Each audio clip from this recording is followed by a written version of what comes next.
So we'll start again. Bismillah wa alhamdulillah wa salawat wa salam ala rasulullah wa alihi wa sahbihi wa min wala. Assalamu alaikum wa rahmatullahi wa barakatuh, dear excellent brothers and sisters, members of the ISIP, members of the Islamic Psychology movement, members of our great initiatives in the field of mental health generally and psychology generally. Such an honor to be with all of you. Thank you so much for joining us this Sunday. I know that it's actually Monday in some parts of Australia, so we should say thank you for joining us this Monday to all of our New Zealand and Australian brothers and sisters. We are, really want to send our apologies to some parts of the Ummah. We try to be as inclusive as possible. We try to find timings that are suitable for all. I know that this timing is perhaps suitable for most of us in the Ummah, but I know for those who live in the Pacific part of North America and South America, and for those who live in some parts of the Oceania region, this is not a very good timing. So our sincere apologies. We try our best to cater, of course, everybody so you can benefit from all of our lectures. But have in mind that we always upload our lectures on our YouTube channel, so you can always check it afterwards, inshallah. And during the session, we will share the link to our YouTube channel, to our WhatsApp groups for resource sharing, and to other beneficial knowledge as well in our website. And don't forget to become a member of ISIP by visiting our website, www.isip.foundation. There you can get access to our digital library free of charge with over 1,000 resources within the field of Islamic psychology. So let's do a short presentation before we present our speaker for today's session, inshallah. Today, the topic of the lecture will be about Islamically Integrated Psychotherapy, IIP, with Dr. Carrie York. And we're very honored to host Dr. Carrie York, which is one of the leading scholars within the field of Islamic psychology based in North America. Bismillah. We will start by just reciting Surah Al-Fatiha, and then we will just present ISIP briefly and also share a certificate of appreciation to our Ustada Carrie York. After the lecture with Dr. Carrie, we will have Q&As. And feel free to use the Zoom chat for addressing any questions to Dr. Carrie. And we will, during the Q&As, address the questions to her, and we will end with some closing dua. So let's start by just reciting Surah Al-Fatiha. Bismillah ar-Rahman ar-Rahim. Alhamdulillah Rabbil Alameen. Ar-Rahman ar-Rahim. Malik yawmiddin. Iyyaka na'budu wa iyyaka nasta'in. Ihdina sirata al-mustaqim. صراط الذين أنعمت عليهم غير المغضوب عليهم ولا الضالين. صدق الله العظيم. Jazakallah khairan. So just a little bit about our Zoom etiquettes. I think you already know, so we can move forward. Actually, the only thing we want to mention, besides asking the questions in the chat, is that if you need any live transcription, please press the More button. And after that, you can request for live transcription. For all of you who need that, please do that. We have that at your service, inshallah. And please mute your microphones when you join the lecture, because we will not be able to do it. We can do it ourselves, but it's better if you guys do it. So if you have your microphone on, please mute them. Jazakallah khairan. A little bit about ISIP before we meet. ISIP is an inclusive space designed to connect people with diverse backgrounds interested in Islamic psychology.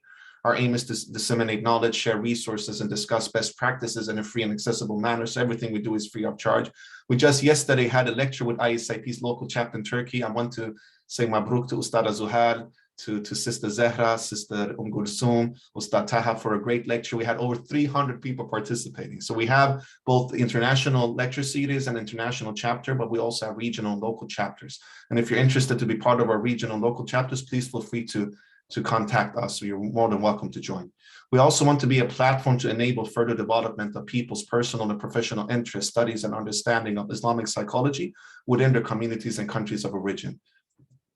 So we do a lot of lectures in different languages, in English, Arabic, Turkish, Bahasa, Indonesian, Urdu. We have our YouTube channel, so feel free to subscribe. We have Islamic psychology research sharing groups, and feel free to become a member by joining our ISIP website, isip.foundation. We will also add our contact information in the Zoom chat if you would like to join our local chapters, for instance, or any other initiatives. So now, without any further ado, I would like to present our esteemed lecturer for today's session, Dr. Carrie York. She is the founder and president of Alkaram Institute. a nonprofit institution dedicated to advancing Islamic psychology through research and education, and whose longer-term vision is to become the first Muslim graduate school of psychology in the United States. She's also an associate editor of APA's journal Spirituality and Clinical Practice, and has published a number of books, including Mental Health and Psychological Practice in the United Arab Emirates, Islamically Integrated Psychotherapy, Uniting Faith and Professional Practice, and a children's character development book called Maya and the Seven Lips. SubhanAllah, amazing. We also want to say that we're very honored to have Dr. Carrie York as part of ISIP's advisory board, and we will go into a very deep collaboration and partnership with Dr. Carrie and all of her great initiatives. This is a certificate of appreciation to you, Dr. Carrie, from the ISIP movement and organization. And this is for us to appreciate all of your time and efforts, and in recognition of your continuing excellence in the field of Islamic psychology as one of the contemporary leaders of the movement, signed by us from ISIP. So we will send this to you as well, but we from the ISIP team want to show our deepest respect and appreciation for your excellent works. Barakallahu feekum. We also want to mention about our next lecture, dear excellent brothers and sisters, and all of you who are joining. Thank you so much for joining, dear brothers and sisters. Next session will be Saturday, the 26th of March at 1:30 p.m. GMT, and the speaker will be Dr. Fahad Khan, also from US, also one of the great scholars within the field of Islamic psychology.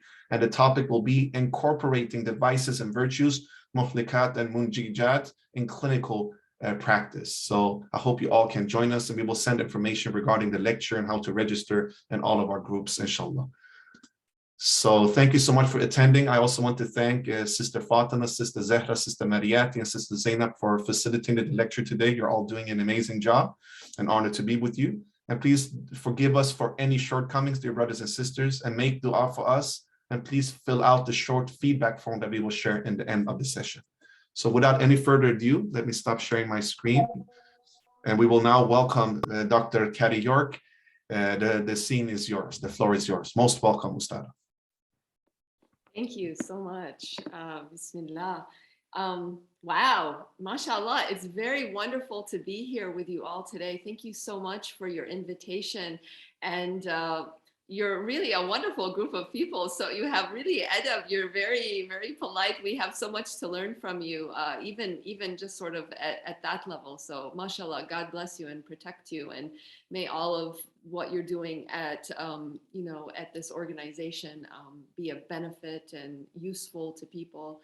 I can say, just from someone who's kind of been in the field for a while, I mean, it amazes me to even see something like the International Students of Islamic Psychology, to see such an organization, because, years ago, I'll be talking today about Islamically Integrated Psychotherapy. I'll also be talking a little bit about the book, which I'm sure you're all familiar with, the Islamically Integrated Psychotherapy book. I was reflecting on what I wanted to speak about today, because really revisiting the Islamically Integrated Psychotherapy book, it really is a revisiting of it. I mean, we put this book together 5 years ago. And when I think about how far the field of Islamic psychology has come, in that amount of time, I mean, it just astonishes me, because, 5 years ago when we were sort of putting the book together, and I would say probably even before that, I'm just trying to think, because Templeton approached me and asked me to put this book together. And I'm trying to think about if that was in 2016 or 2017, because, it takes time to put a book together. So yeah, we're talking 2016, they approached me and we put the book together in 2017 or whatever.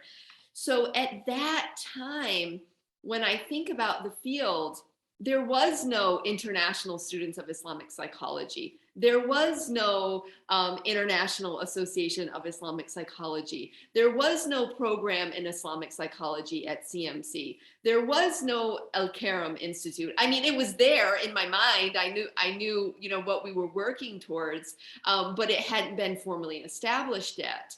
There were all of these organizations and all of this wonderful scholarship, none of it was there. Oh, well, I can say in reference to the upcoming talk in 2 weeks with Dr. Fahad Khan, who I know very well, who's a very dear friend, there was Khalil Center, mashallah.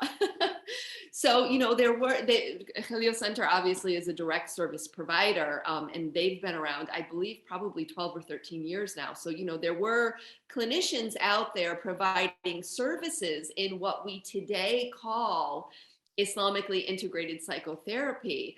But there was no thing or movement where we could come together and discuss all of the things that all of these, you know, beautiful initiatives are doing today. So I would say, you know, mashallah, you're all very lucky to have, you know, such kind of organization and to have such kind of an event where, you know, we can come together and discuss such things. Because, you know, me and sort of my own background, I never took a class where someone told me, this is what Islamic psychology is, or this is what Islamically integrated psychotherapy is. It was this process of discovery and making sense and engaging with everything that I was coming in, you know, into contact with, and organizing in that in a way that could make sense, provide a foundation so that we had something solid upon which we could build this field that we're calling, you know, Islamic psychology. So it's very wonderful to see, I have to say. And I also, subhanAllah, I also imagine what it must have been like for people like, for example, Malik Bedri. I don't know, for those of you who attended the first conference in Turkey, I believe that was in October of 2018 when they launched. Was anyone in this call? Were you there? Did I meet anybody at that time? So, and he came and he opened the conference and he gave this talk, and he looked out and he saw, mashallah, all of these beautiful people who had come from all over the world. And mashallah, it was a really great turnout. I mean, when he was standing up there at the podium and you looked out into the audience, mashallah, it was, you know, there was a lot of people there. So I can't imagine what it must have been like in the 60s and 70s. And certainly for any of those who are here today, hopefully you're familiar with, you know, Professor Badri's work and some of his earlier writings about this thing, you know, called Islamic psychology that, you know, basically at that time didn't exist, and, you know, crawling out of the lizard's hole, and all of the you know, the pushback or the resistance that he faced in the Muslim world related to Islamic psychology, to sort of go from those days, fast forward, you know, 50 years, and now there's something called, you know, the International Association of Islamic Psychology, or International Students of Islamic Psychology, and, you know, you name it, go on and on and on, and now all of these programs. I can only imagine what that must be like, you know, over such a long period of time. And what I can say is, you know, again, referencing this, you know, 5 years ago when we were putting the Islamically Integrated Psychotherapy book together, and how much growth has happened in the field just in these 5 years. It's really, subhanAllah, it's really, really amazing. And so I just want to kind of bring everybody's attention to that there really has been this wonderful and very rapid growth. Well, I guess rapid is subjective, depending on depending on where you entered the field at, right? If you were somebody like Professor Badri, maybe it's not so rapid because you wait 50 or 60 years to see the fruition of such kinds of things. But if you're some of the more middle or younger generations, you know, people like myself and some of my colleagues, like, you know, Dr. Rothman or Dr. Keshavarzi and others, you know, it seems rapid because, you know, literally in just a few years, everything, you know, sort of started coming up. So, so I just kind of wanted to start with that and to say, you know, it's really been quite remarkable. And I'm obviously very happy to see such kinds of developments. And, I just hope that what we will talk about in today's session will be of benefit. And even with the advancement of specifically Islamically integrated psychotherapy, I will pinpoint some very specific growth and development that has happened in the field even since the publication of the Islamically Integrated Psychotherapy book. So all right, so I do want to talk about Islamically integrated psychotherapy.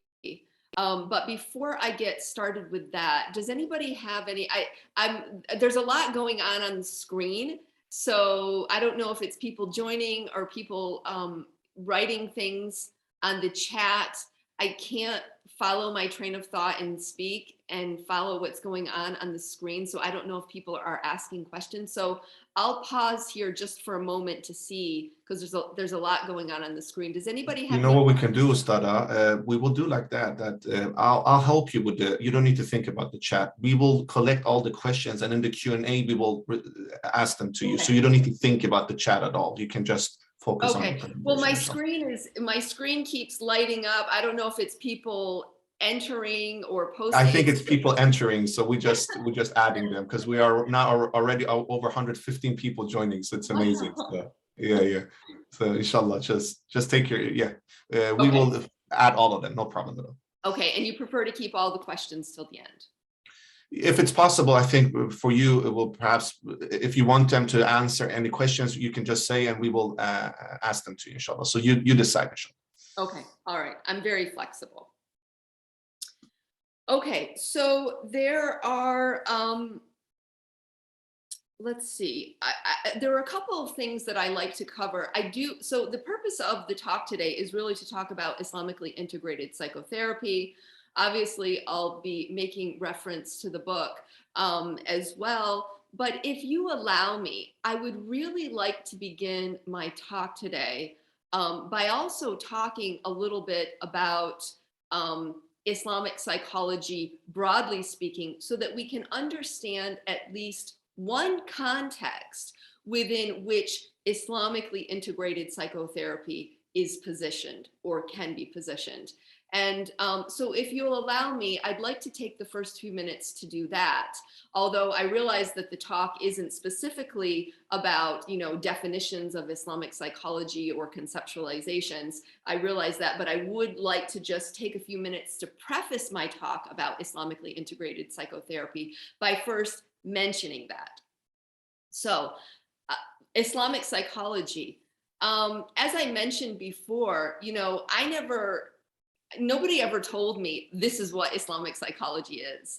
And, I published a paper a number of years ago where I attempted to offer a definition and to explore some of the different ways Islamic psychology might be either defined or, if not defined, conceptualized. Because for me, that was the biggest thing. How can, everybody's talking about Islamic psychology,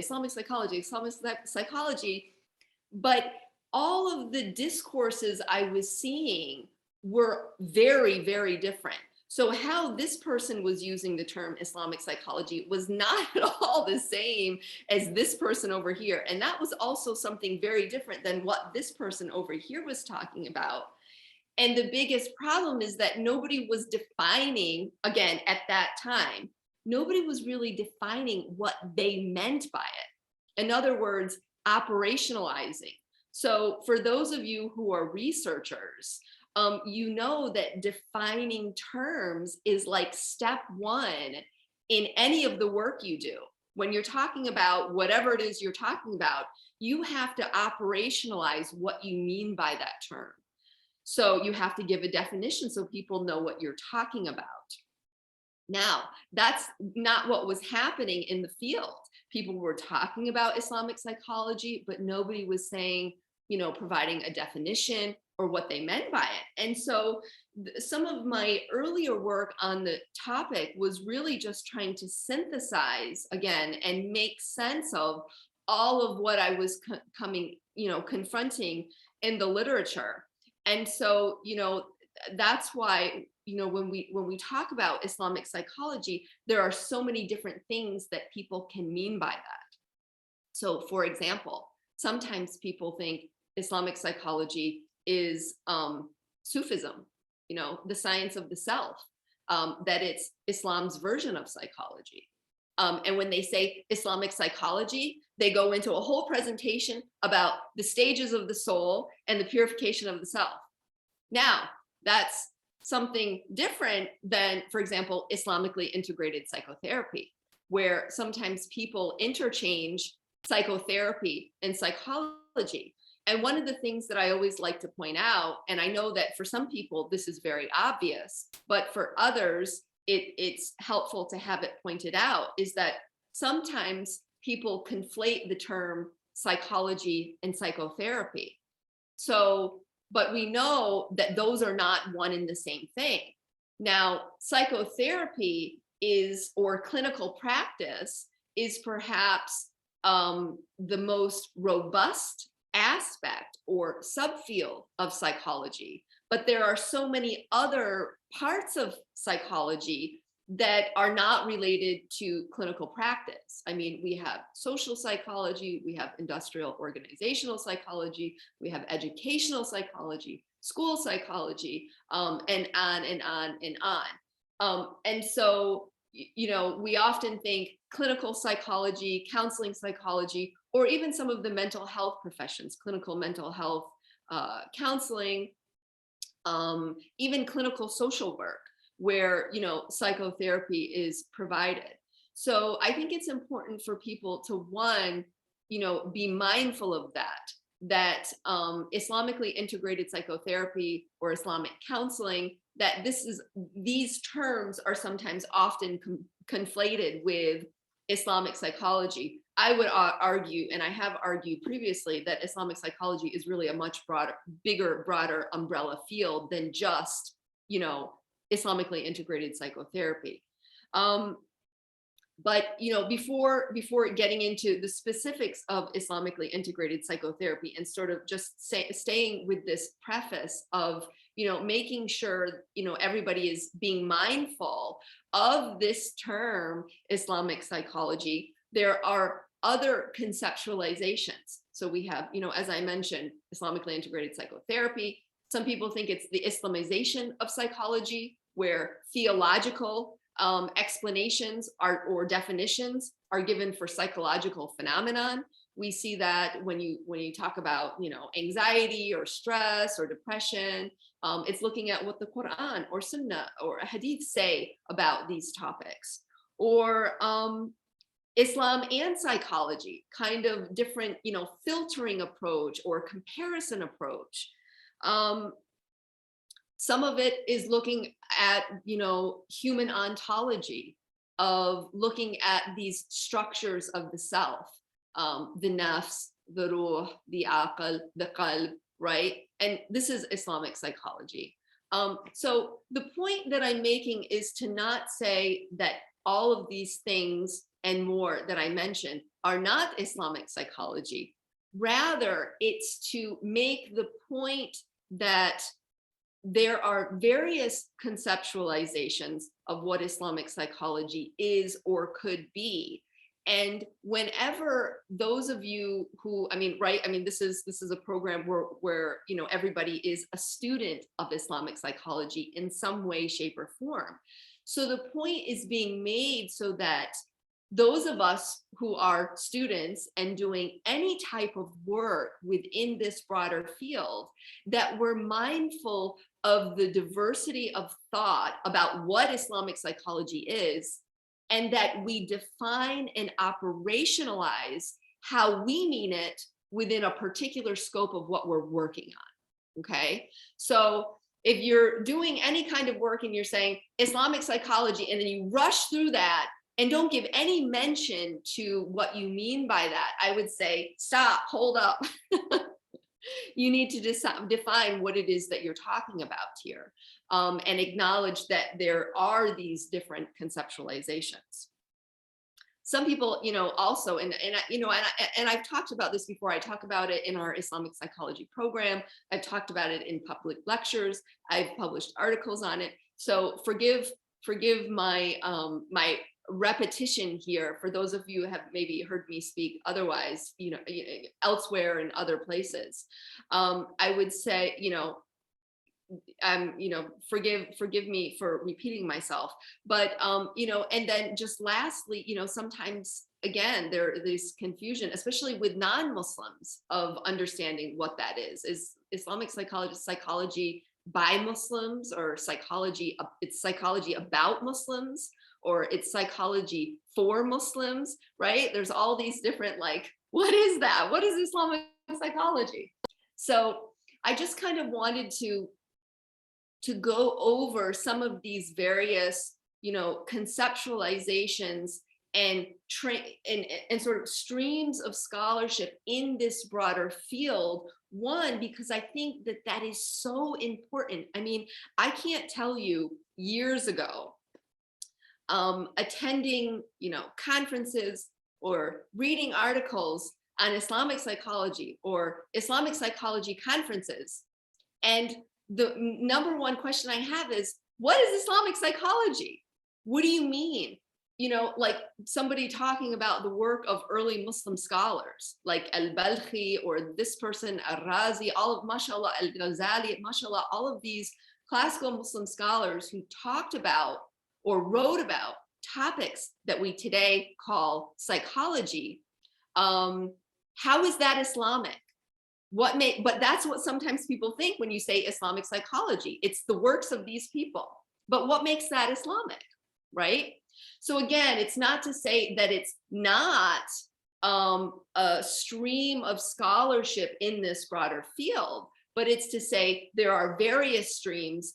Be aware of it. Understand what the various things that the field is about, that will help you in your work, and it will also help you to be in conversation with others that are also in this field. And going back to the initial presentation that we sort of started with, in terms of the mission and the vision of the International Students of Islamic Psychology, the association. It's to connect resources and people with diverse backgrounds. So we have to understand what some of that diversity entails, particularly as it relates to scholarship or even clinical practice. All right. So does that make sense? Does that provide a context for what I want to talk about next? All right, so enough about Islamic psychology. I'll get off my soapbox about that. But all of what I've just said, really, it was going back to what I started with. It's like, this had to be, I feel like this was key, figuring this out and establishing this.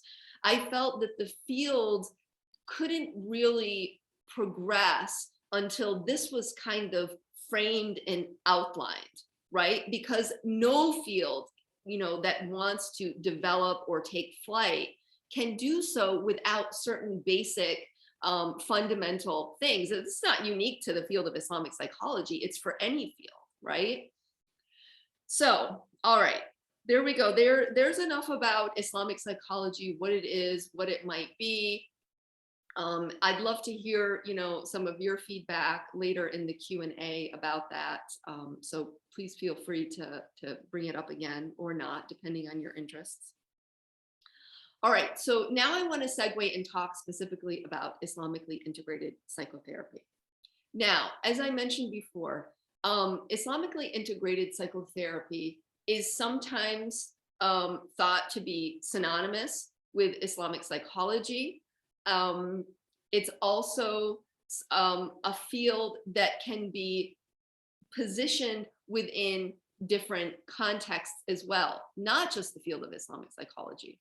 And I want to talk about what some of those contexts are, and then talk about the development of various approaches to this type of psychotherapy.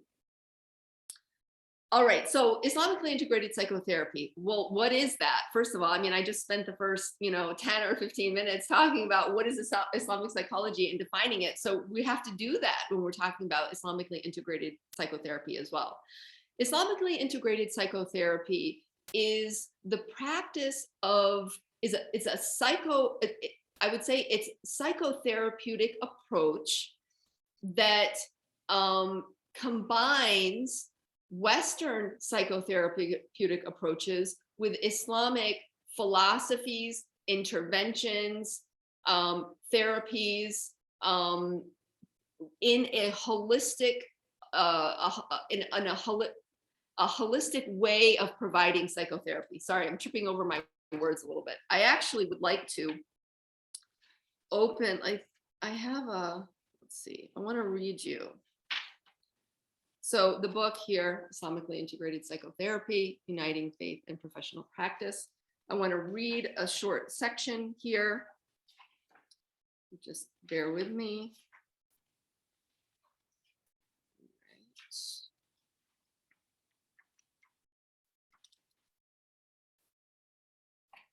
All right, so Islamically integrated psychotherapy is a modern approach or orientation to psychotherapy that integrates its Islamic teachings, principles, philosophies, and/or interventions with Western therapeutic approaches. Islamically integrated psychotherapy is also sometimes referred to as Islamic counseling or Islamic psychotherapy, although there is scholarly debate about the difference between these terms.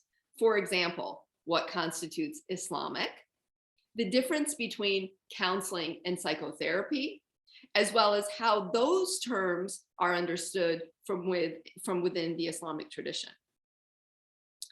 All right, so that's kind of like lays it out.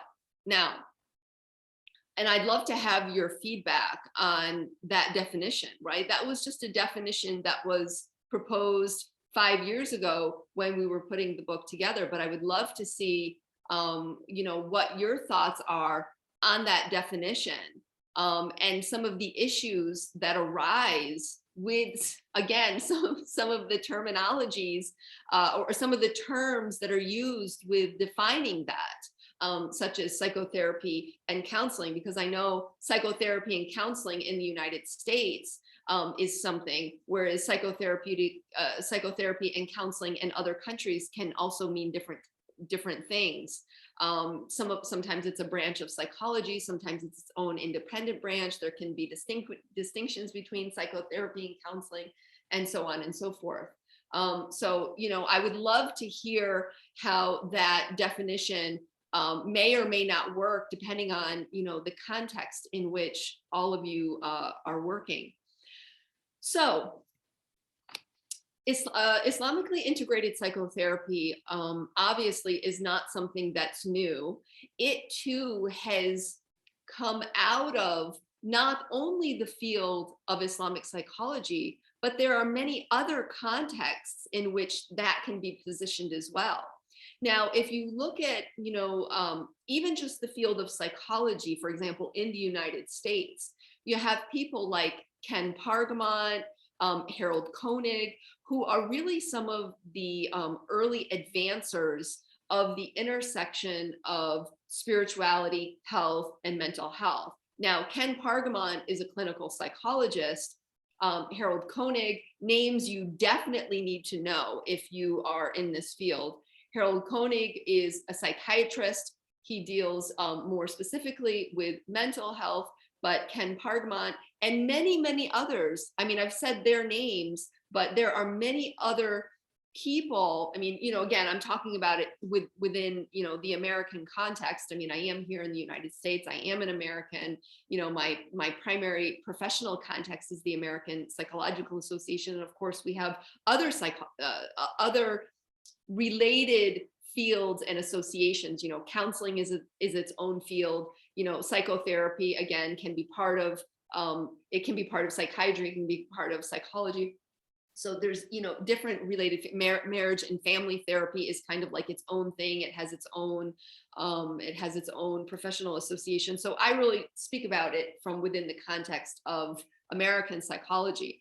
So, starting back at least in the 90s, you see this emergence of this spiritually integrated psychotherapy movement. Again, not just Ken Pargamont, but P. Scott Richards and Bergen and Tom Plant and many, many others who really started to write about and talk about how to provide clinically relevant services to people of faith.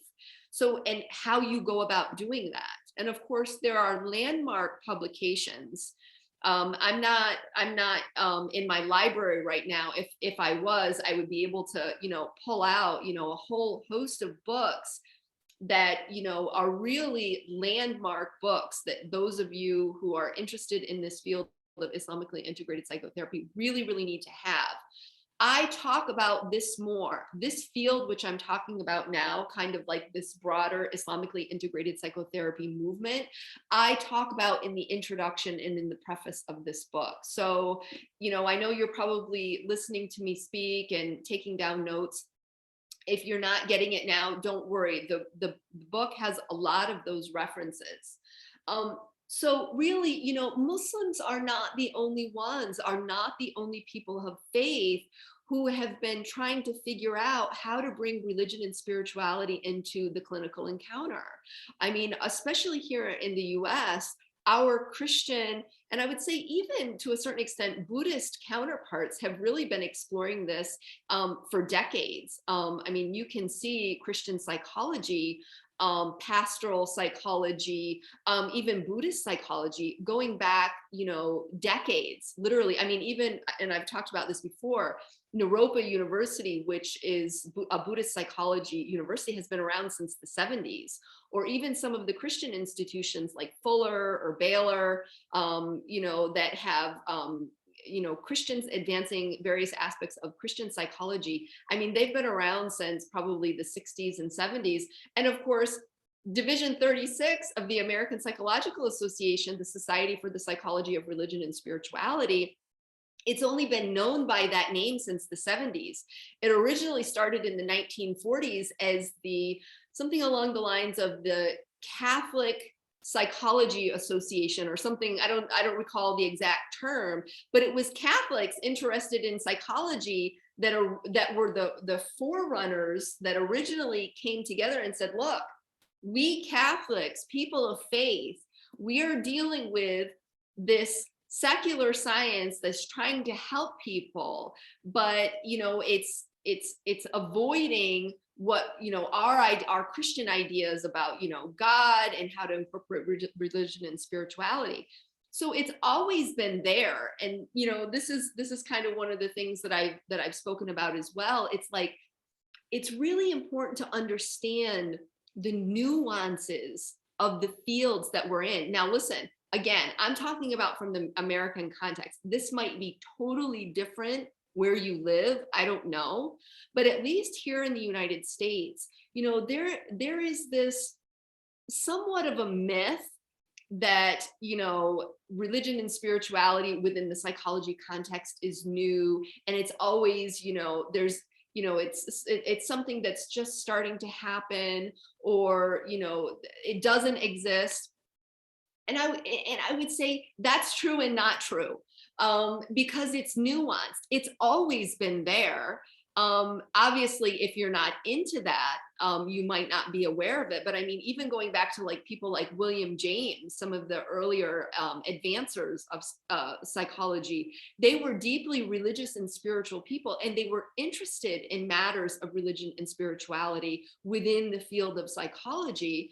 It was just later on, people like Freud and others who really didn't like religion, but there were still always elements of that, especially within clinical practice, because when you're dealing with human people who have a whole belief system of God and having a soul, and they're couched in a whole religious tradition that informs what they think about the world and themselves, and issues that they struggle with, how can you exclude that from any type of helping profession, such as psychotherapy? So it has always been there, but if you haven't been a part of that movement, chances are you don't know about it. So I would just say, that, broader contextual, context is also important to think about. And to say that Muslims are not alone in trying to figure out this process of integration within a modern psychotherapeutic context. Now, in terms of how to go about practicing Islamically integrated psychotherapy, up until very recently, you were kind of on your own. As I, going back to what I had started off saying is that, that is changing.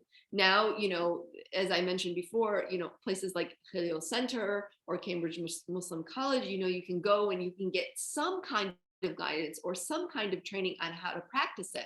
But it's still not really a field where it's a developing field. And so there has been some growth, but there's still a long way to go. Now, there are so many different ways that Islamically integrated psychotherapy can be practiced. Why?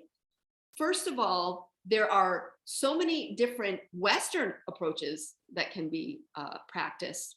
You have cognitive behavioral therapy, you have psychodynamic therapy, you have psychoanalysis, you have Jungian, you name it. There are so many different types of psychotherapy that someone can be trained in today, right? All of you know that better than me, that there are so many different approaches that one can get schooled in. Now, when you combine that with the number of Islamic philosophies or interventions or therapies, the permutations you get as a result of that can really be endless.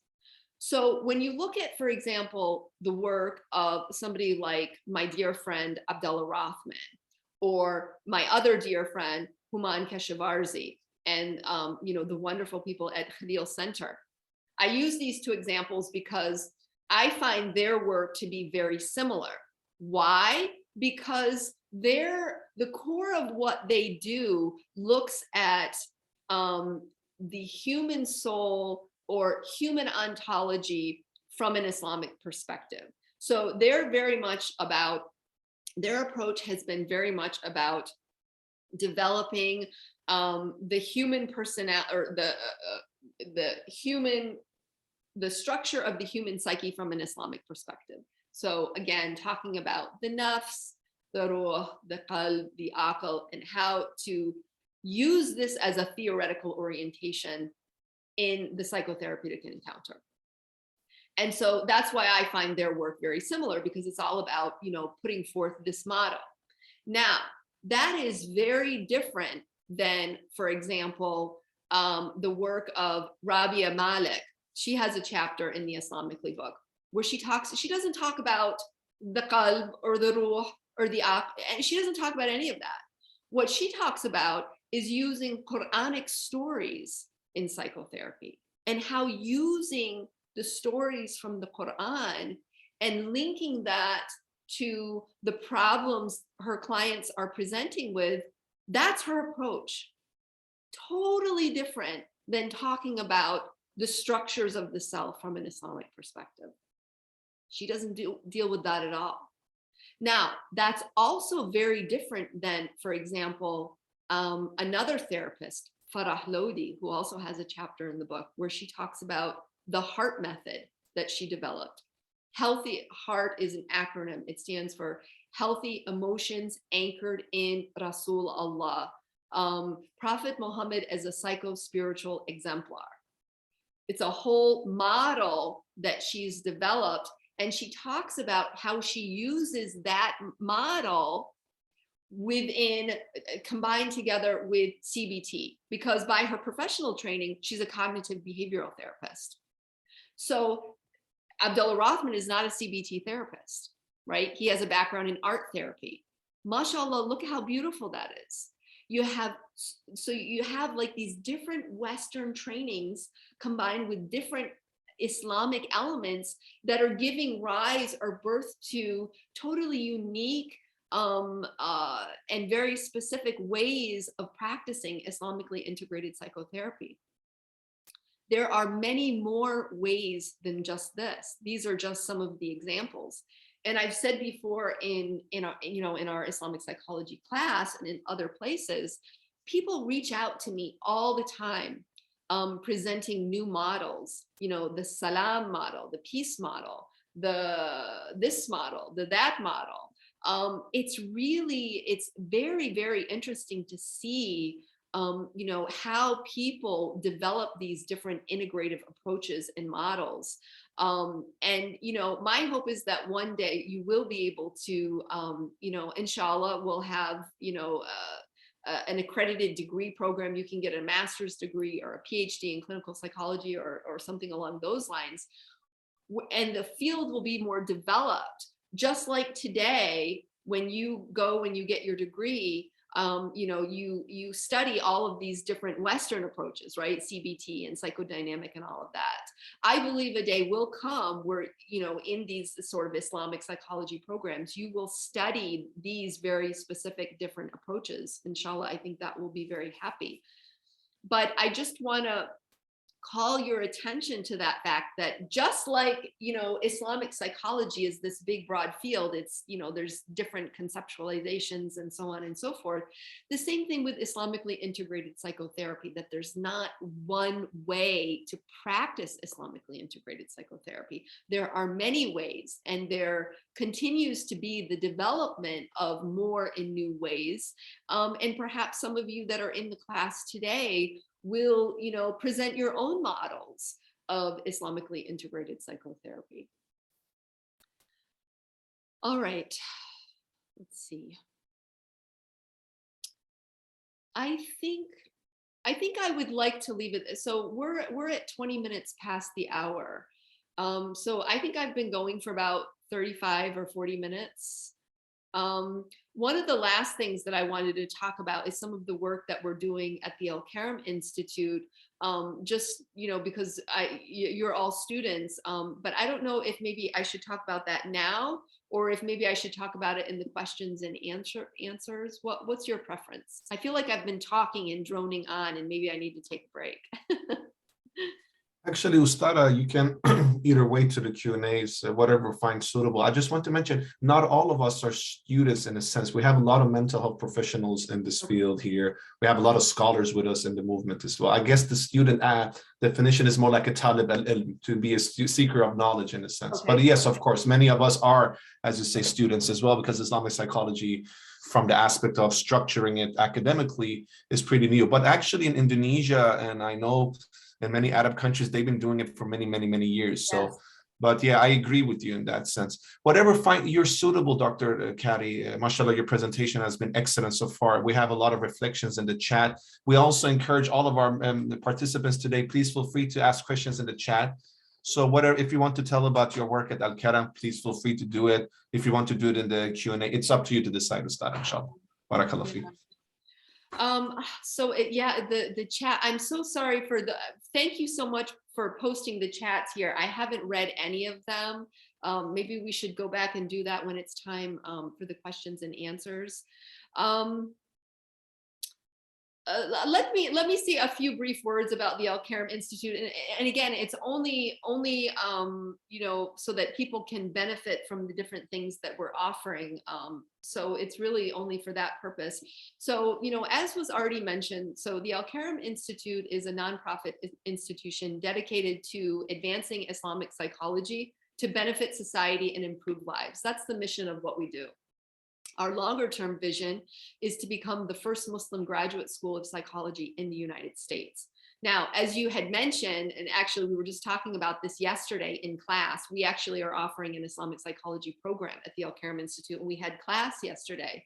And one of the things that we were talking about was the diversity of the development of Islamic psychology in different countries. And certainly in places like Malaysia, mashallah, they have, decades in some cases. I believe they're 10, 20, 25 years. So yes, it's different in different places, but then, you go to some other, let's say, Arabic countries. I don't want to name any specific countries, but there are specific countries that are Arab Islamic countries that want nothing to do with Islamic psychology. So that's also, it's like a whole other topic. But so the Alkaram Institute, until now, we don't have, we are we're obviously in a non-Muslim context, so that has its own context, its own environment, its own challenges, its own benefits of that. But that's our longer term vision, is to become a graduate school of psychology.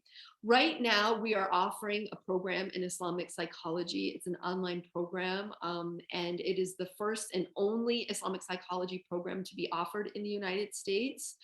We, like the association, we have students really from everywhere. So it is a challenge in terms of having people in the live sessions, because, if you're in Australia, it's the middle of the night, and so on and so forth. But so I did just want to mention that we are, we will be having we'll be offering that program again, starting in the fall. For those on the, those of you who might be on the call that are interested in that, I would also say we also have an Islamic psychology research fellowship. And that is open to students or professionals who want to advance an area of Islamic psychology research. And that could be clinical practice, research on clinical practice, developing an intervention or that sort of thing, but maybe need a platform or a context within which they can do that. Some of our students are actually students in master's or doctoral programs in universities all over the world, including here in the United States, Columbia University, Harvard University, different places. And they're either doing their master's thesis or doctoral dissertation on an Islamic psychology topic, but their home institution has no faculty who has any kind of expertise in that. So we offer that expertise. We have lab meetings. We provide various sorts of assistance and facilitate their project. And that is open to anybody. There's more information about that on our website. And then our most recent initiative is the establishment of Alkaram Press. And this kind of ties together with what I was mentioning a few minutes ago about, mashallah, you beautiful people on the call today. I'm sure there are people here that will be advancing and proposing these new approaches to Islamically integrated psychotherapy. I have no doubt that there's somebody on this call today who has a beautiful, amazing model that can benefit many. So we don't just, develop something and there you go. You have to publish that and sort of put that out there. So we have the Alkaram Press, which is a press house that focuses on Islamic psychology, spirituality, mental health, healing, and wellness, all within the Islamic perspective. Two of the books we have coming later this year. One is called The Way of Love: Towards an Islamic Psychology of Virtues and Character Development. And another book we have coming out after that is called Heartfulness, Islamic Mindfulness, Meditation, and Other Psycho-Spiritual Practices. Those are two books that we have coming out this year. We have a whole host of other books coming out subsequently. I think we have like 6 or 7 or 8 books in the pipeline. I know there are people here on this call that also have stuff that they, great ideas that will advance the field. And this ties into our mission of advancing Islamic psychology through research and education to benefit society and improve lives. So again, these are here to advance the field, to benefit us all. If you have other questions about that, I'd be happy to answer. But I think I've said enough. I think I'll end there. I've talked about Islamic psychology. I've talked about Islamically integrated psychotherapy. I've talked about the Alkaram Institute, so I'm done. MashaAllah, barakallah feekum. Thank you so much, Ustada Carrie, for taking your time and being so generous of your time. I know it's very early in the part of US where you're staying. Thank you for shedding light regarding the difference between actually psychology and psychotherapy, because we tend to mix these things up. And it's good for us to hear it again from you, dear Ustada, that psychology is a broader term, and within that we have psychotherapy. Perhaps that is the more clinical application aspect of psychology, which is a broad field, and we have different ways of approaching it. And also that Islamic psychology is nothing monolithic. Islamic psychology is very diverse, and we as an international movement see that, and we want to emphasize exactly what you're saying, Dr. Carrie. We agree with you that we see different approaches within the Islamic world in different countries and different regions. And it's beautiful. And that's why sometimes when we conceptualize things, we tend to do it very religiously, like, yeah, this is the only way. And we cannot say that, because even the ancient scholar, like you were into it, they had different approaches to both the epistemological aspect of Islamic psychology and how to study the nafs. And at the same time, perhaps they derived, of course, the primary sources are always the same, which is the Quran and the Sunnah, but the secondary sources could differ sometime, if they want to develop their thoughts. So definitely, we really appreciate you mentioning that. We also appreciate you your book is an amazing book. A lot of us have read it. Inshallah, we're looking forward to read more of you and your colleagues' books.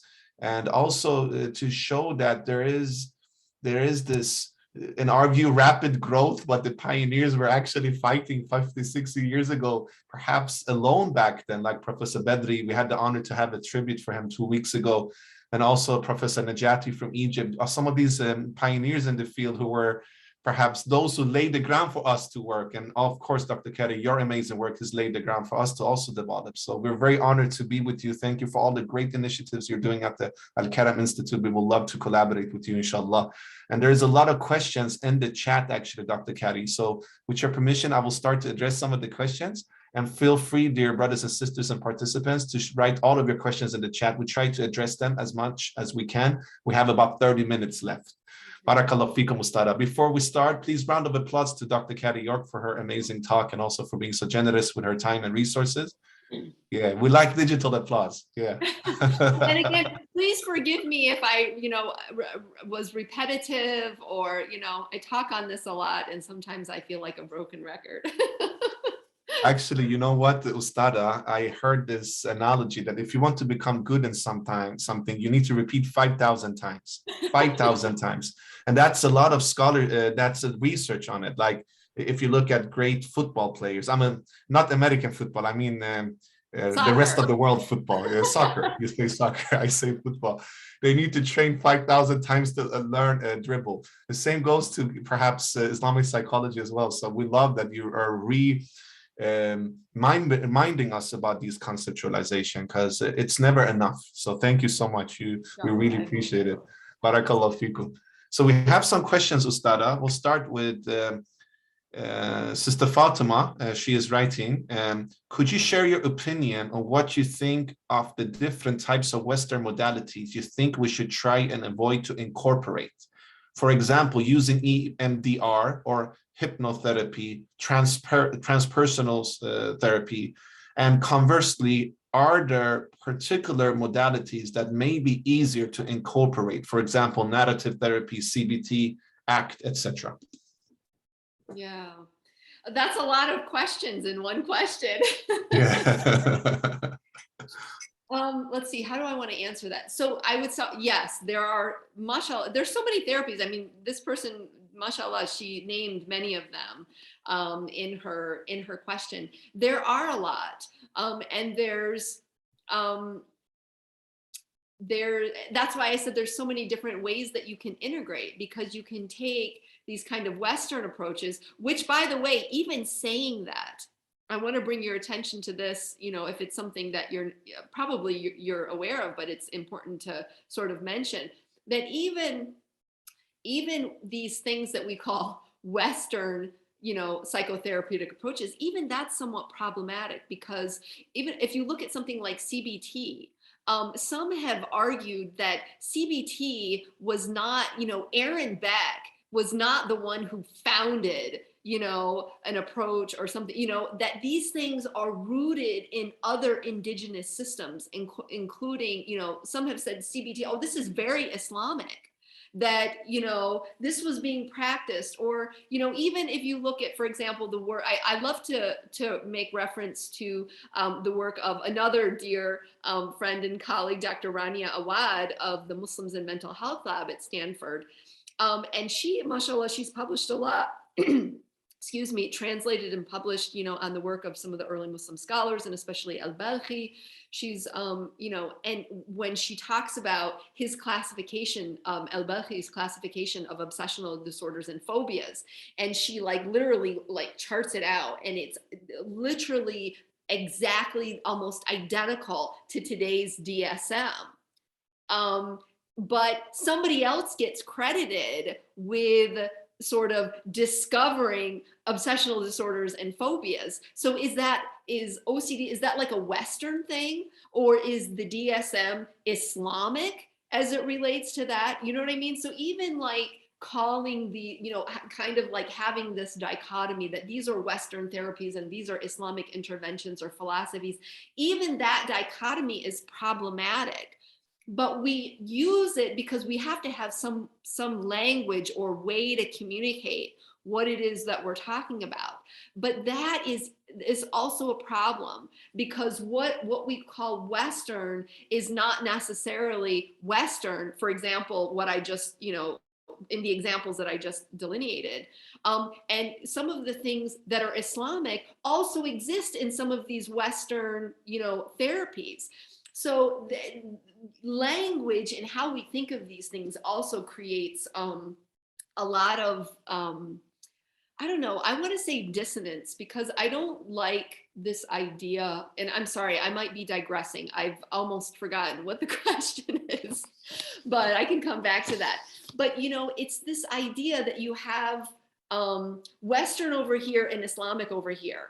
And I know for the purposes of my talk today, I have engaged somewhat in that kind of discussion, in that kind of discourse, only because we have language, and sometimes those are the limitations when we're trying to put forth an idea or discuss something. But I would say that even that is somewhat problematic, because again, there is so much overlap. And I think that, going back to, a topic that's near and dear to my heart and that I've written about before, the idea of Tawheed, and proposing the Tawheedic paradigm as a theoretical or conceptual unifier that can be a framework for the field of Islamic psychology. Tawheed is really about connection and looking for similarities, looking to build bridges. It's not about this is that over here and that's over here, like these disparate parts. No, it's about unity, right? And so I think if we can keep this kind of Tawheedic framework in our mind when we're approaching whatever it is that we're talking about, we'll find that there's a lot more harmony between Western over here and Islamic over here than sometimes people tend to think, because there is this tendency to actually do that. Western is over here and Islamic is over here. And very often is that if you can peel back the layers of things, you'll see that there's much more commonality than distinction or difference. So I just wanted to say that. I'm not sure if it answered the question, but it was something I felt was necessary to say. No, your answer was terrific. I mean, in a sense, there is, as you mentioned in your lecture also, Ustad, you mentioned that there is different approach to Islamic psychology, or Islam and psychology, which is say you have the comparison approach with a filter approach, which is more top down. You have the indigenous approach, which is bottom up. And I mean, when we look at Western psychology and we really try to filter it, and take away the shades that are perhaps not applicable to Islamic paradigm, there are certain things that are applicable, that are universal. There's a that lot. We can even say, yeah, exactly, a lot. And we can even say that some of it, we were the pioneers within the Islamic world to develop. Some of it, perhaps they were, and I guess also if we look historically from a lot of the scholars like Al-Razi or Ibn Sina or Imam Ghazali or even Miskawayh and all these great scholars, they were also, because they were so rooted in the Islamic paradigm. And as you mentioned, the concept of Tawheed, which is the paradigm in itself. When you're rooted in your tradition, then it's easier to explore other tradition without losing track or without losing yourself. I guess in our era, it's not as easy to be rooted in our own paradigm because of the fact that A lot of our systems are secularized, even in the Muslim world. As you said, there are many countries in the Muslim world where it's actually more difficult to study Islamic psychology than in the West even, that is for sure. And that's due to post-colonial tendency in a sense. But if we are rooted in our paradigm, which is also why we do these lectures and we invite scholars like you and the ISIP to root ourselves in it, then it's easier to explore and perhaps find common denominators with, for instance, modern psychology interpreted in West, particularly some modalities like CBT you mentioned. There are even tools in psychodynamic or in ACT. And in the third wave CBT, or in the third force of psychology, which you can find in existential psychology or transpersonal psychology. But it's also important, as you mentioned, to be aware, because sometimes we can mistakenly think we have a lot in common, but in fact, we don't in some things either. So it's always to be mindful, but at the same time open, and to be open for curiosity, because that's what encourages us to seek the guidance of Allah subhanahu wa ta'ala. So we really appreciate all of your reflections, and I agree with you 100%. Barakallahu feekum. I guess also, Ustada, there is a reactionary tendency to sometimes reject everything else, because that is something that is in our human nature. And specifically, if you've been colonialized in your mind, which we have been as Muslims, during 300-400 years, then it's easy to say now we decolonize by rejecting everything else, which is not the Islamic way, actually. And as our Prophet says, that every wisdom is the lost property of the believers. So we should engage in looking at, for instance, other psychological traditions. And mashallah, you and your colleagues are doing an amazing job in that thing. So barakallahu feekum, Ustada. Well, I think also for somebody like for me specifically, and here I'm just speaking like about my own personal situation, and the utilization of this tawhidic approach or paradigm, it's like, you looking for ways to harmonize our different identities. I mean, I'm not a Middle Easterner. I'm not a, I'm a white American with Euro background, but my ancestors have been in this country for hundreds of years, but I'm also Muslim. And so can you imagine what can happen to a person who doesn't try to, in a healthy way, integrate their own different identities that they hold, right? You have to find a way to, and so for me, but I also think that that's a very sort of Islamic way to live. Yeah. It's not only about negotiating your own identities and saying, the American aspect of myself can be in harmony for the most part with the Islamic part of myself. Of course, there can be small, I would say to a lesser extent, it's not perfectly, overlap, but it's like, not only do you do that so you can live in harmony and say, oh yeah, no, this thing that's here in my society in America, this is Islamic. It doesn't have Arabic words to it, but its essence, its inner thing is Islamic. Or this Islamic thing here, oh yeah, we have that. When you approach life and try to live life in that way, especially for those of us who are either Western by birth or whatever, or maybe Eastern or Middle Eastern, but now living here, that helps you within kind of like in your own internal orientation. But I also think Islam requires that of us. I think that's an Islamic approach to life, but unfortunately, for various reasons, and I don't say this with judgment, it's more of descriptive or, observing kind of what you see is, I'm Muslim and I'm over here, I'm different, and there you go. You know what I mean? And it's like, I don't think that that's necessarily helpful. It's like, yes, you can highlight distinctions, things that are distinct or unique about being Muslim or Islamic views of things, but don't stop there. Because that's the smaller. Look for the connections, look for the similarities, look for ways to build bridges. That's Tawheed, that's Islam. Yeah, no, mashallah, thank you for reminding us. And I agree. And I think in a sense, it's also the psychology of the minorities, Dr. Carrie, in a sense. When you're a minority or you feel like a minority, I'm speaking as a Western Muslim myself, but even in Muslim countries, sometimes you're a minority being religious, just, because we have a lot of systems in place that are not catering to religious belief. nevertheless, then you're always on opposition. Yeah. And that is the thing. Instead of being on opposition, how can we go into partnership with that said, and still being very anchored in our paradigm at the same time? And that is a balance.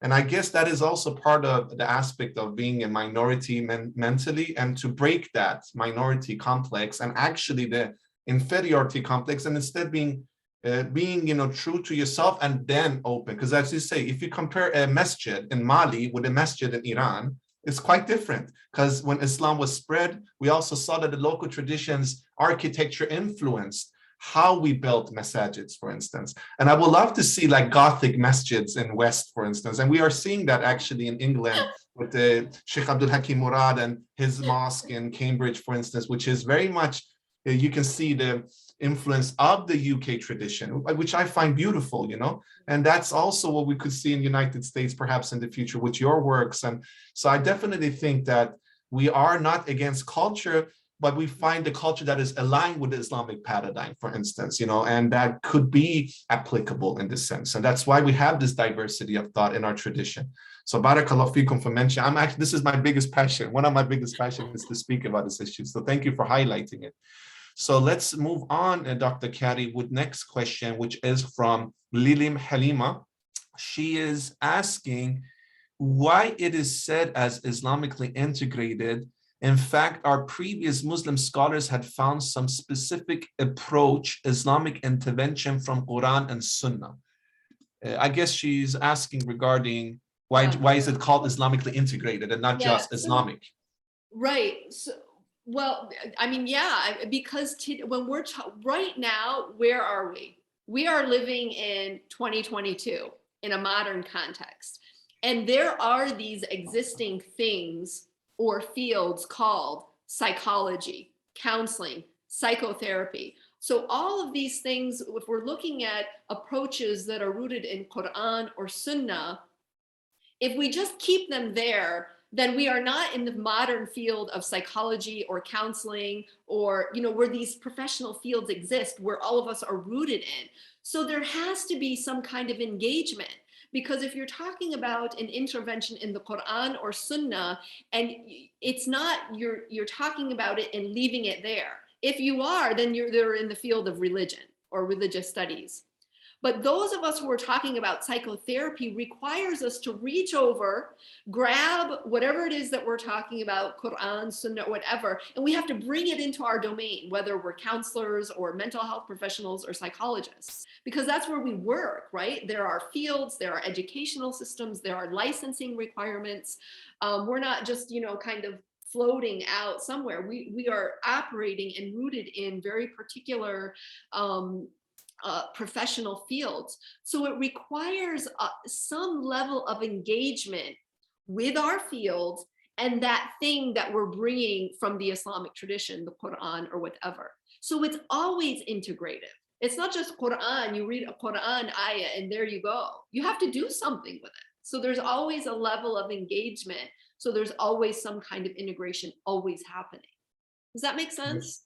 Yeah, totally. I mean, as I understand you, Dr. Carrie, mashallah, you're explaining it 1,000 times better than myself, but I think that Islamic psychotherapy and Islamically integrated psychotherapy could be seen in different ways. As the sister's question, Islamic psychology, psychotherapy is perhaps primarily connected to the primary sources, Quran, Sunnah. Islamically integrated is to also add the secondary sources. We could be scholarship from the scholars in the past or in the modern time, but also perhaps looking at other traditions and bringing in those things that are applicable to the Islamic paradigm. So yeah, it's good to explain these things. And actually, I want to highlight to all of our members in ISIP's website, you can check, we're explaining actually different approaches, different ways of looking at Islamic psychology and Islamically integrated psychotherapy. A lot of people are asking about the programs you're doing, Ustada, and we have informed the website of Alkaram on our chat, but we will also in our website add all organizations, including Alkaram Institute, who offers programs and courses. And we're doing a flow chart as well.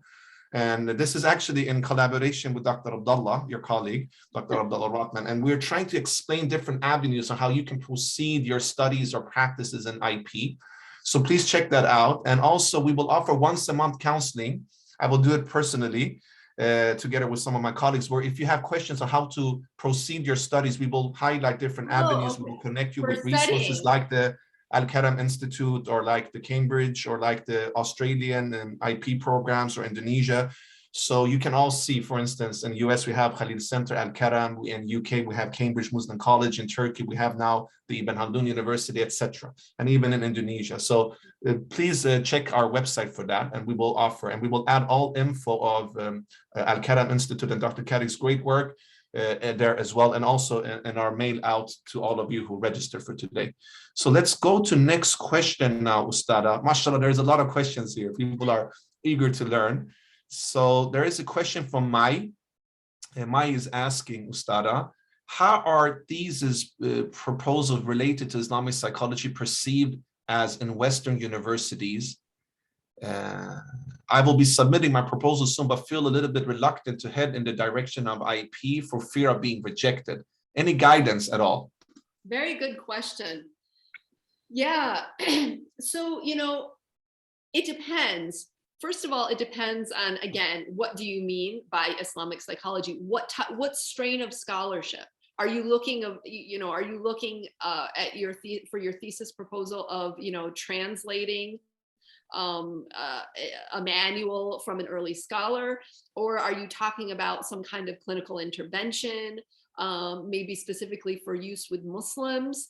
So again, it depends on the specific scope of work. Certainly, given the diversity and inclusion movement that we have here in the United States, there is great interest in supporting and sort of championing approaches that address issues of diversity and inclusion. So if you're developing some kind of therapeutic intervention for use with Muslim population, I believe you will get, a very favorable response to that, because, Muslims are in a minority in this country, and it's all, addressing the needs of minorities, not just Muslims, but other, minorities or whatever, whether it's indigenous or LGBTQ groups, or African Americans, or you name it. You can provide any kind of subgroup that exists here in the United States, and you pretty much find support for addressing the issues of those minority groups. So I would say it would depend on what the scope of work is, but yeah, I hope that's helpful. Barakallahu fikum. Yeah, thank you so much. I think that that was a great answer indeed. So let's see here. We have from Rihab is asking, what are the limitations to keep us from violating the code of ethics and integrating Islam into psychotherapy? Or is Islamic psychology has its own code of ethics? Yeah. Thank you. So Islamic psychology is not a recognized field that has its own code of ethics, like the field of psychology does, or marriage and family therapy, or you name it. There is no association that oversees licensing and that it ensures adherence to certain ethical guidelines. None of that exists. Okay, so really what you're looking at is following the ethical guidelines of the professional field that you are situated in. So if you're, let's say, a clinical psychologist here in the United States, you follow the ethical guidelines of probably the APA, or whatever your state, wherever the state is that you have your license, what their ethical guidelines are. Now, there has been some work that has been done. It might have, I want to say it was maybe an article. I'm not sure if it was an article written by Abdullah Rahman and Human Kishavarzi, or if it was Samira Ahmed from the Family and Youth Institute. I'm not sure who it was, but these discussions have been ongoing, that there are certainly sometimes ethical dilemmas at the intersection of, psychology or psychotherapy and those various professions, and Islamic values. And needing to find a way out of that, I would say we don't really have answers to that yet. You're basically just required to follow the ethical guidelines, again, of whatever, wherever you have your license from, there's going to be ethical guidelines. Those are the ones you're legally bound to follow. But in terms of other things like Islamic psychology or Islamic psychotherapy, or even Islam, as a lived tradition, there are guidelines, there are teachings, there are morals, there are values, but there's no legal entity or body that is enforcing a particular set of ethics that you're mandated to follow. So does that make sense? Yeah, totally. I think, as you say, it's good to know that we still don't have this. I know that IAIP is working on that, so inshallah in the future we will have it. But right now we don't have this governing body in the sense like the APA or something like that. And it's important. We always mention this to all of our members because they ask us sometimes, how can I start to work as Islamic psychologist? You need to actually have another type of training or certificate in some modalities that are accepted in your country. So you need to check your country's governing body, whether you live in India or US or South Africa, and see what is accepted here. And then from there, you can add Islamic psychology, of course.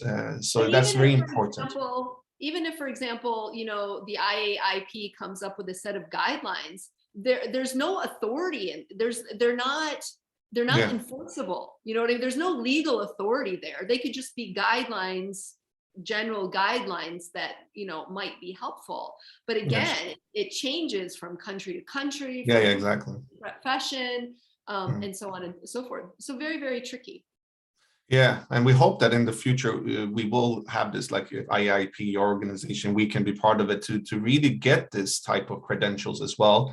But until then, I also recognize that even in different countries, and we're actually explaining it in our website, Dr. Carrie, and I also want to mention to mentors, different terms have different meanings in different countries. So a psychotherapist in India is different than a psychotherapist in Brazil, for instance, or a counselor, so it's very we don't have this monolithic way of using even the professional terminologies. And I've taken that into account. If you recall, when I read from the very first chapter of the Islamic exactly. That it's like psychotherapy, counseling, these are different professions, different, what's the difference? And I know. It's exactly country, and it's a whole different ball game. Exactly. I mean, we have colleagues from ISIP Arabic and from Syria. They don't have, for instance, even a body for psychotherapy right now. So either you're a psychiatrist or a clinical psychologist, as I understood from my colleagues. So Barakallah fikum, Ustad, a great response. Brother Sad is asking, okay, we already asked that question regarding Western psychology resembling Islamic psychology. So we have answered that one, Brother Sad. Brother Salman Hassan is asking, how do you think that Muslim people who have narcissistic personality disorder can benefit from Islamic psychotherapy? Normally, narcissistic people do not think anything wrong with them, and mostly they do not like to go to mental health professionals.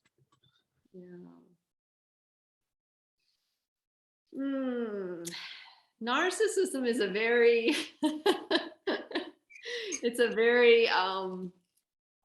it's a challenge to deal with narcissism. And the question is asking of what Islamic psychology or psychotherapy, what a approach. The only thing that, I'd really have to think on that more, but the thing that comes to mind is the conceptualization of the human being from an Islamic perspective. So when we talk about narcissism, we talk about, kind of somebody who has a big ego or problems with their ego, a problem with their nafs. And it is very difficult to treat for all of the reasons that this person mentioned. But I guess, maybe an Islamic approach would give me a little bit of hope. Why? One, because of what we know about fitra, of people being born pure, and knowing that they have, this element, God, an element of God, of divinity. And I mean, they're not God, but when Allah says that He breathed of His, breath into us, that there's that divine spark or divine component that all of us have in our soul. And that's something beautiful. And I think that that can give hope. And I think that if somebody, has the intent, and I think prayer can help. Now I know that this is tricky because I've written and I've said before, there's this I don't think you can just pray away all of your problems. Although, spontaneous, curing of certain pathologies or disorders, I suppose, is possible, although they're rare. But I think, praying can also have an impact. And, so, I mean, obviously praying is something it's not just Islamic, it's something that, the other traditions have in common. But I think that the Islamic conceptualization of the human being, that we have these a beautiful innate disposition, regardless of whatever the tendencies of our nafs are struggling with, that because of that innate nature that is good, that this gives hope that change could happen. And that process might begin through prayer and asking Allah, look, I mean, obviously it's different if it's the narcissist that wants to change or if it's family members. I mean, depending on where the question is coming from, you have different sets of challenges with that. So that would just kind of be like my initial thinking on that might be something that, could be distinct, that the Islamic, an Islamic psychotherapeutic approach has. God exists, God's there. God can help all things with prayer and understanding who we really are. But yeah. Thank you for that reminder, Ustada, that God is there. That's perhaps when Freud coined the term narcissist in modern psychology, I mean, the term existed prior to Freud. He did not have that divine perspective in it. And I think that we as Muslims, sometimes we need to be careful when we use these Western terminologies, actually, because there is a sense that, because I mean, of course, I mean, we can see that there are narcissistic patterns, but our society is narcissistic as well, to tell you the truth. I mean, we live in a very individualistic society where it's all about me, me, me. If you look at social media marketing, it's all about how many likes you get on Instagram and Facebook. So I think sometimes with the Western, and I'm not criticizing West when I say Western, I mean more like the modern. I should say modern because we have it in East as well. The modern way of looking at narcissism is to put it into the individual. They don't want to see the structural problem that the society is feeding into creating environment that is feeding the narcissistic personality. And sometimes we put these labels on people and we judge them in a way, not thinking that they can change. And as Dr. Carrie beautifully and eloquently described, we have all a fitra and we're all pure in our innate position. And it's about bringing them back to that purity if we are working with counseling with people, but not to see that is a fixed position, because sometimes I feel we're using terminologies without being mindful of it sometimes, So this is just to add to the beautiful, eloquent reflections from Ustada Carrie. Barakallahu fikum. We take 2-3 more questions, Ustada. I will be there are many, I think these 3 questions are the last ones we have. So Sister Zulekha, a great colleague of ours from India, she's asking, thank you so much for your enlightening talk. You mentioned a book list that every person in Islamic psychology and psychotherapy should read. Could you please suggest a few important authors? This will be a big help for all of us who want to learn more in the field. And thank you for all of your efforts. May Allah accept each and everyone's efforts. Ameen. I mentioned a book list that every person... Perhaps if we can say, like, which type, if you give us 3 names of books that you think is good as a foundational basis to read when you want to start your studies and journeys in IP, for instance, which ones would you recommend? Islamic psychology books? Or Islamically integrated psychotherapy, whatever you find could be good for us to read. I would say, definitely start out with some of the books, like, for example, Ken Pargama, Spiritually Integrated Psychotherapy. Again, if I was in my library, I could pull them off and show them to you. But I mean, these are classics in the field. Don't just start off with Islamically integrated psychotherapy. Start off with you know, I mean, again, this is only a recommendation. There's different ways that it can be approached. But I would say, you know, you could start off with that, looking at like some of Ken Pargamont's work.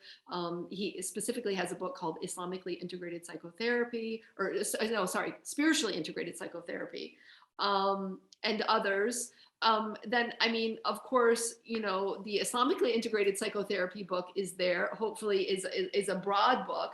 And then, you know, going back, actually, I had mentioned this earlier, and I don't think I followed it up, where I said so much growth in the field of specifically Islamically integrated psychotherapy has really happened even since this book came out. Because even if you look at, not only are there many more approaches out there that don't even appear in the book, but even if you look at the book as a starting point, we have a chapter, Abdullah Rothman had a chapter, Human Keshavarzi and Fahad Khan had a chapter. Those chapters have now become full books in and of themselves. If you look at Abdullah's book that came out last year, that's an expansion of his chapter. Or if you look at Human's, it's Human, Fahad Khan, Rania Awad, and Bilal Ali, their clinical mental health counseling book. That's an expansion of their chapter that was in this book. So, you know, so much growth has happened. Don't know. So that's an example, you know, just of, again, how much growth the field has seen. So I would say, you know, I would definitely recommend those books. I mean, all of those books that I mentioned now are in the syllabus for our Islamic psychology program at the Alkaram Institute. There are other books that also, Ghulam Hussein Rasul, he has books, Islamic Counseling. He also has a book, Islamic Psychology, I think Human Behavior and Experience. I mean, these are all, you know, all of these books that I just said, they've all come out in the last 5 years, including mine. I mean, mine was 5 years ago. I think Professor Hussein, his came out maybe a year before mine, the Islamic Counseling book. But yeah, right there are, you know, a handful of books that have come out in the last few years. Those would be my recommendations. MashaAllah. Barakallahu fikum, Ustada. And by the way, if you guys want to study more, we have our digital library with over 1,000 resources free of charge. And there's so many great resources. And Ustada Carrie alluded to many of the great resources, her own works, Professor Dr. Abdullah Ratman, Professor Rasul, Dr. Human. And then we have in different languages as well. You know, we have a lot of works in Turkish and Arabic and Farsi and Urdu. So definitely we have a list on our website as well. You can check that out, where we're Islamic. Actually, Dr. Carrie's book is one of the, we always recommend that as one of the, if you want to root and get the essence of the foundation, it's a very great book that Dr. Carrie has compiled, mashallah. Barakallahu fikum, Ustada, for shedding light. We really appreciate it. So there is a question from Brother Saad. This is the furtherance to the point raised by the moderator. What is the best approach to overcome minority complex or minority inferiority complex? Thanks in advance. Also, thanks to the brother moderator. Barakallahu fikum, Brother Saad. Honor to have you with us. What is your thoughts, Ustada? Maybe I can shed some thoughts as well. Again, how can we deal with?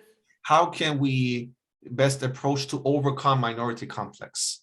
To break the minority inferiority? Actually, I find that very interesting question. So if you would say something, I'm really happy to also shed some light on that question. Well, there's a couple of things that I don't even really know where to start in terms of answering that question, because on the one hand, my initial thought is, I might not be the best person to answer that, because the general context in which I live here in the United States, just as a white person, I'm not a minority. So it's hard for me to answer that question, because the broadest context of my life, I'm not a minority. I'm part of the majority as being, a white American. But I do experience being a minority in other contexts. I'm also Muslim. So as, being a Muslim American, I am a minority in that sense. And then, certainly when I lived in other countries, I lived outside of my native United States for like 17 years in many different countries. 10 years of which were in the United Arab Emirates. That was the, place where I lived the longest, but I lived in lots of different places. But I was a minority there, right? As an American, I was in the majority as being a Muslim, but I was, a minority because I was American. I'm not a Middle Easterner. I'm, not a person of color. So, that's it's like, how do I answer that? Like, on the one hand, it's like, maybe I'm not the best person to answer that because I have, certainly a level of privilege in this country, because of my race, but then I'm also in those minority I'm minority in other contexts. So there's that complexity, I would say. So I guess in terms of overcoming any kind of complex, whether it's inferiority complex or lack of confidence, even taking into consideration the different contexts in which we find ourselves, and without, having any kind of judgment for people who have various kinds of complexes in their own life about different types of things, I would say it's really about your own heart. And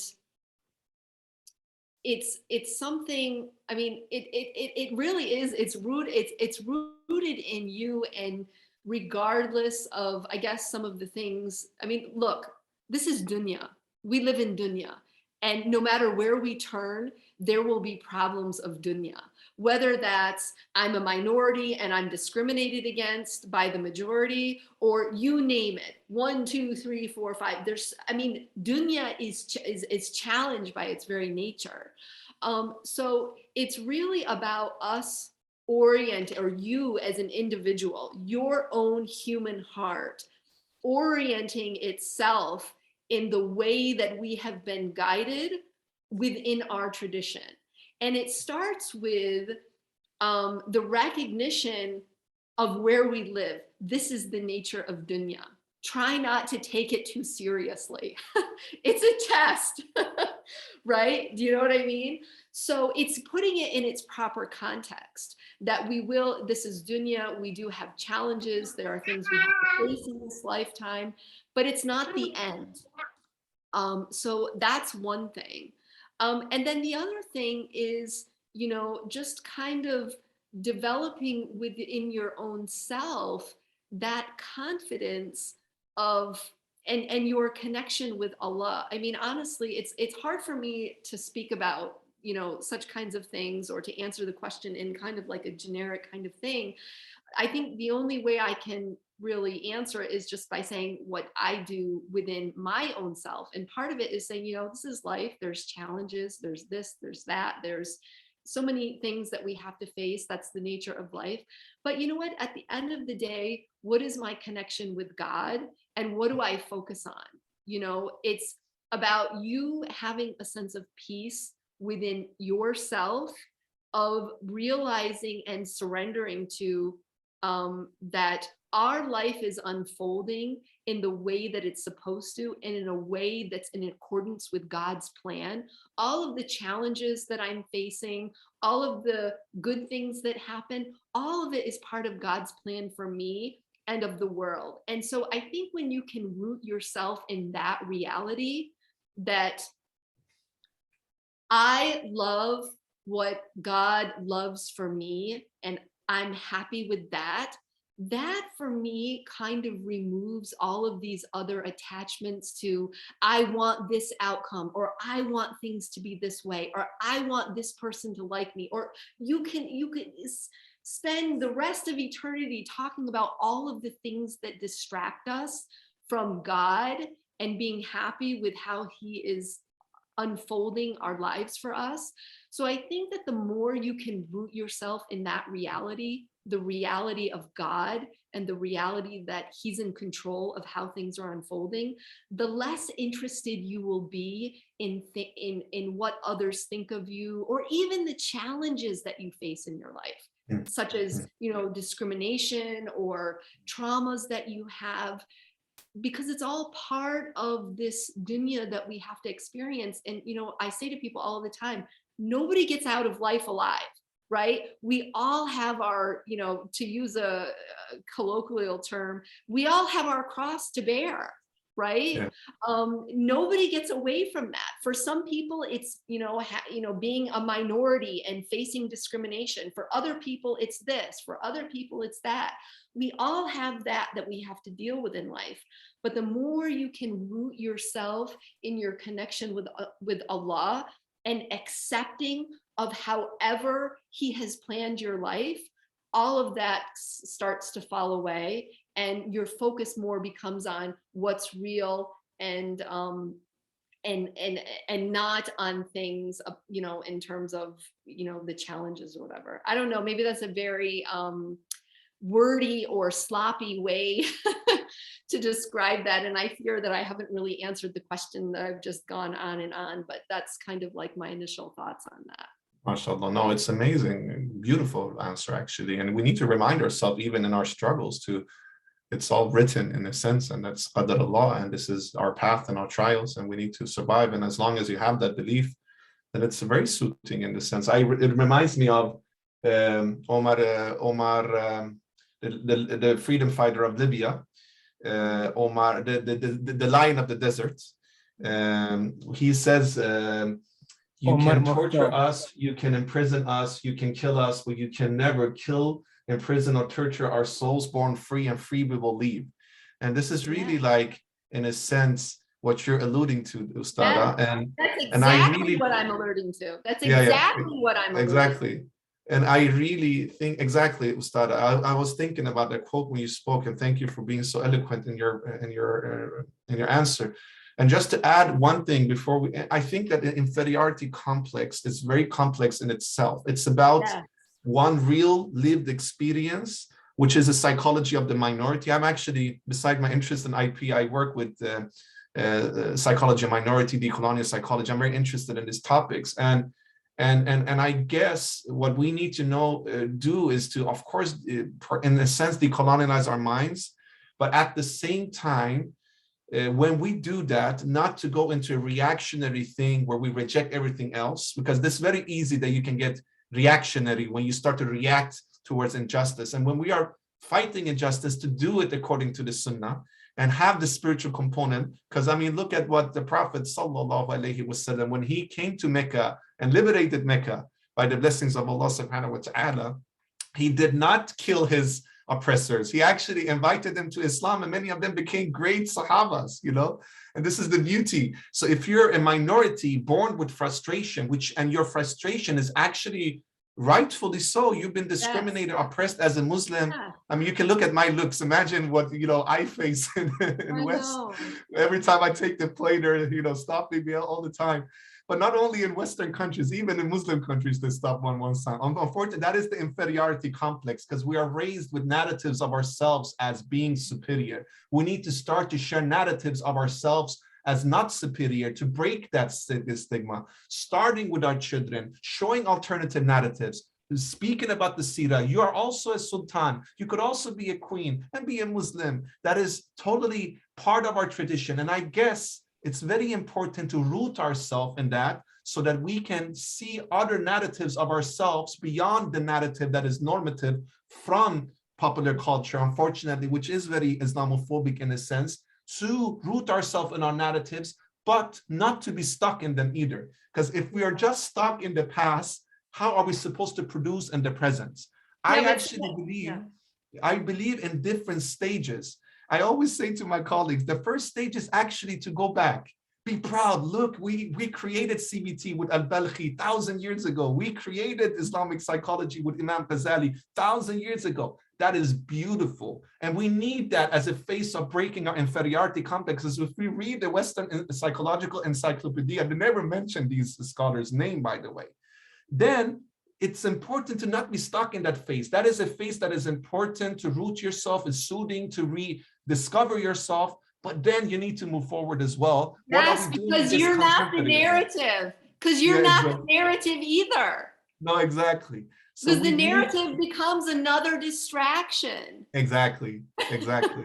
So you need to have that point of suiting, of course, because I mean, if you're disconnected from your roots, you need to first find them and to water Yes, them and then nurture build the them. tree. And then Yeah. from the tree, you can eat the beautiful pomegranate fruits that we can find in Al-Andalus. But we need to also be in the contemporary era. And there is a lot of literature in breaking inferiority complex. I love a lot of the literature, but we need to be very mindful that some of the literature are not spiritually inclined. There are rooted in perhaps different ideologies that are not 100% spiritually inclined. So read that, but as we spoke about the filter approach with Dr. Carrie mentioned in a beautiful way, try to filter that and add what Dr. Carrie mentioned regarding rooting yourself in Tawheed, rooting yourself in that this is Qadr Allah, root yourself in all of these aspects, and then it will be perhaps more suiting for you. That was just some of my adds to it. Dr. Carrie, you did an amazing job in the Q&As. We learned so much by listening to you. We're very excited to collaborate with you. We hope that we can invite you to more lectures in the future. Please, all of the participants, round of applause to Dr. Carrie for being so generous with her time. We will inform all of you more about the Dr. Carrie's programs, her Islamic psychology program online. We already shared it in our groups many times. We will share it again. And we will also highlight all of the great works that she and her institute are doing at Alkaram Institute. Also to highlight her book, please buy the book. It's an important book. Sister Fatima has shared a link to Amazon where you can buy it. Inshallah, we have a book club in ISIP. We will have that book as one of the books that we will read and do text reflections, and we will inform more about that. So everybody, round of applause for Dr. Carrie. Thank you so much, Dr. Carrie, for joining us today. It's been amazing to listen to you. Please forgive us and forgive myself for many of the errors in the program. I'm a person with a lot of errors in my character, and all the good comes from Allah. I hope you were satisfied by our coordination. We were very honored to have you. You're, mashallah, very humble, very knowledgeable, and we look forward to going to a deep partnership and collaboration with you and your institute. All of our members are thanking you, and they are doing du'as for you. And we hope that Allah subhanahu wa ta'ala will grant you tawfiq and all of your endeavors, your magazine, your journal, all the things you're doing with APA, with Alkaram. You're doing an amazing job. And we consider you one of the pioneers of the contemporary era of Islamic psychology. And as they say, we need to cherish our scholars because they're the inheritors of the prophets and their knowledge. So that's why we have this beautiful sohbah to appreciate our scholars. So thank you so much for joining. Thank you all of our brothers and sisters for joining. We hope to see you again in 2 weeks. And we hope that you will benefit from all the resources that Dr. Carrie has shared with us today. And we will inform you more about Dr. Carrie's initiatives as well as we proceed. Please send our regards, Dr. Carrie, to your family, to all of your colleagues at the Alkaram Institute. And we hope to collaborate and meet you again soon to speak in different topics. And mashallah, I was very excited to listen to you and I learned a lot. So thank you so much, everyone. And with that said, we will end by reciting Surah Al-Asr just to get the blessings from Allah subhanahu wa ta'ala. Do you want to add anything, Dr. Carrie, before we end? No, thank you. It was a real honor. I mean, just to say, it was a great honor to be here with you. Also, please forgive me if I said anything that was, you know, haphazard or you didn't understand it or it was wrong or whatever. And, you know, my only intention is to be of benefit. But it was a great pleasure to be with you all today. So thank you very much. Thank you so much. It was an honor to have you with us, mashallah, an honor. And we really love the opportunity to have these Q&A sessions because then also we can reflect, you know, and learn together, inshallah. So barakallah fikum ustara. I want to thank Sister Fatima, Sister Shireen, and Sister Mariati for helping out with facilitation today. Sister Shireen for connecting us with Dr. Carrie. Thank you so much. And she's also a student of the program you're doing. And Dr. Carrie. And then also thank you all brothers and sisters for all of your questions. And we hope to see you soon again. And we'll just end by reciting Surah Al-Asr, inshallah. Bismillah ar-Rahman ar-Rahim. Wal-Asr. Inna al-insana lafi khusr. Inna alladhina amanu wa amilu salihati wa tawasaw bil-haqqi wa tawasaw bis-sabr. Sadaqallahu azim. Thank you so much, everybody. We wish you all a great continuation of a morning, day, evening, night. And please forgive us as ISIP for any shortcomings. And we will write our email. If you have any questions, you can always email us as well. Barakallahu fikum. Assalamu alaikum wa rahmatullahi wa barakatuh. Thank you, Dr. Carrie. We will I will just end the recording now, inshallah.